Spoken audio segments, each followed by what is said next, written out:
Hello mga ka-hype, good afternoon. Welcome po dito sa bahay ni Sir Christian Bables.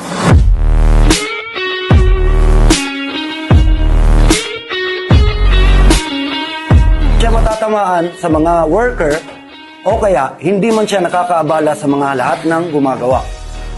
So, mula po pag-unload, mababa na po natin lahat ng mga items. So, sisimula na po natin i-segregate lahat ng mga items.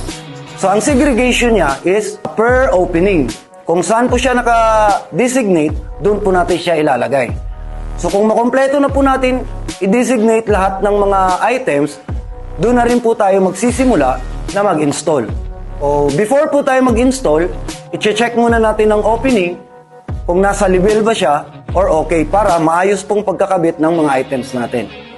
So, lahat ng items natin andito ngayon ay nagsisimula sa 85 series. So, ang 85 series, pwede siyang maging fixed, pwede siyang maging operable, pwede siyang owning, pwede siyang casement, windows, and casement doors. Then, meron din po tayong shameless na 140 series. Ang shameless naman ay pwede pong may operable siya o kaya magiging fixed. Pwede siya magiging curtain wall o kaya yung sa mga operable lang. Then sa sliding doors naman, meron po tayong 134 series.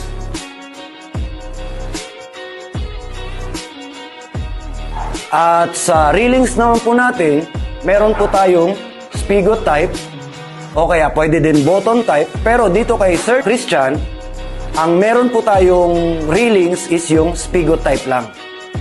So, okay, pwede na po nating tignan lahat ng mga naka-install.